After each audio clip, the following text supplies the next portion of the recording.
KL Publications presents The Counselor by Ryan C. Sanders. Scott and Amanda had been together for over a decade. When they first met, the connection between them was electric. They shared dreams, laughter, and a passion that made them believe they could conquer anything together. But as the years went on, life started to wear them down. Children, careers, and the growing list of responsibilities slowly pushed their love into the background. What was once easy had now become hard. Their fights, once small disagreements, had turned into explosive arguments, leaving them both exhausted. Sex, money, and how to raise their kids became the battlegrounds for their clashing egos. Scott believed in discipline and hard work, wanting to prepare their children for a tough world. Amanda, on the other hand, wanted them to feel nurtured and safe, letting them explore without too much pressure. Money added even more strain. Scott, as a hard-working manager at a tech firm, felt constantly overwhelmed with bills, while Amanda, who had stepped back from her marketing career to focus on the kids, often felt unseen and unappreciated. "I don't even know who we are anymore," Amanda said one evening after another argument. "We used to laugh. We used to have fun. Now it's like we're just surviving." Scott clenched his jaw. He wanted to say something, but the words caught in his throat. How had they gotten here? They both loved each other, didn't they? Feeling lost and desperate, they decided to seek help. They found Omi, an Afrocentric counselor and healer who was known for her ability to bring couples back to the core of their love. When they entered Omi's warm, inviting office, with its colorful African art and soft-smelling incense, they both felt a strange mix of hope and apprehension. Omi greeted them with a calm, knowing smile. "I see you've been struggling," Omi began, sitting across from them. "But I also see that beneath all the hurt and anger, there is love between you. That love is still there. We just need to find it again." Scott and Amanda exchanged glances, unsure of what to expect. Today we'll start with Dr. John Gottman's 7 principles to making marriage work. Omi said, "These principles will guide us back to the foundation of your relationship." Omi began with the first principle, building love maps. "How well do you truly know each other anymore?" Omi asked. "Tell me about each other's hopes, dreams, fears." Scott and Amanda looked at each other. They realized they hadn't really talked about these things in a long time.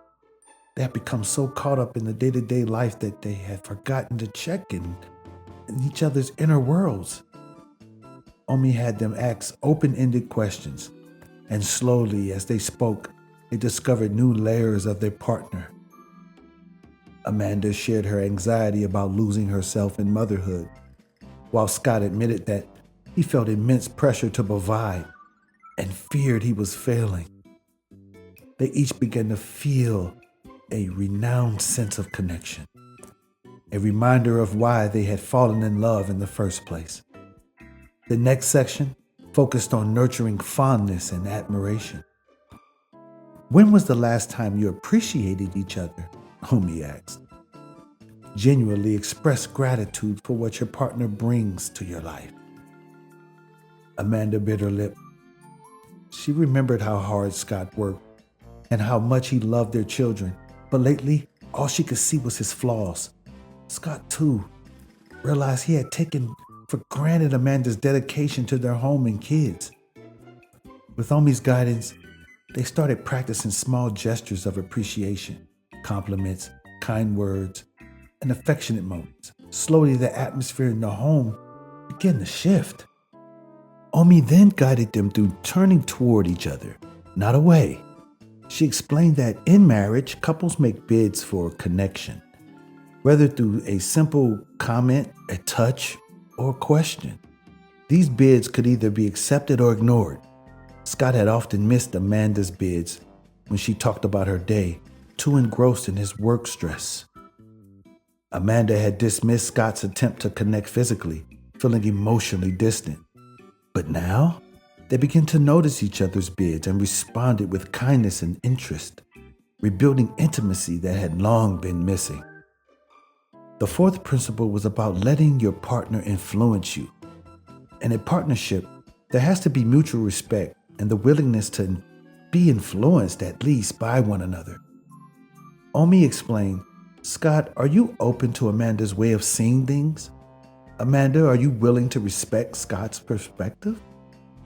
They realized they had been stubbornly holding on to their own viewpoints, unwilling to compromise. With Omi's help, they began to shift their thinking. Amanda acknowledged that a little discipline could be healthier for their kids, while Scott saw the value in allowing the children a little more freedom.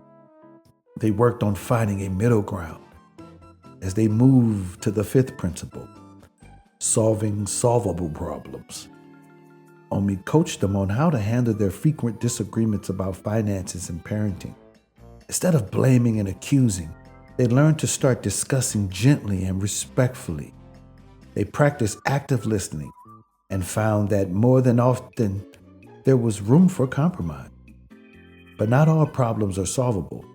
And when it came to deeper, more personal issues, they had to address the sixth principle, overcoming gridlock. "This is where we get to the heart of it," Omi said. "You've been fighting over the same things because there's something deeper at play." Amanda realized that in her intense focus on the kids was tied to her fear of losing them, of not being a good enough mother. Scott's preoccupation with money came from his childhood experiences of financial insecurity. Omi helped them understand the dreams and fears that lie beneath their reoccurring arguments. And in doing so, they were able to approach these issues with compassion instead of defensiveness. The final principle was about creating shared meaning. Marriage isn't just about managing problems, Omi said. It's about creating a life together that feels meaningful for both of you. What are your shared goals? What rituals do you want to create as a family? Scott and Amanda hadn't thought about the future in a long time. Together they began to dream again. They talked about the kind of family culture they wanted to foster, the traditions they could create, and the ways they could support each other's personal growth. Slowly, they began to see a shared vision of the future. By the end of their sessions with Omi, something profound had shifted. The arguments hadn't disappeared, but now they knew how to navigate them with respect and love.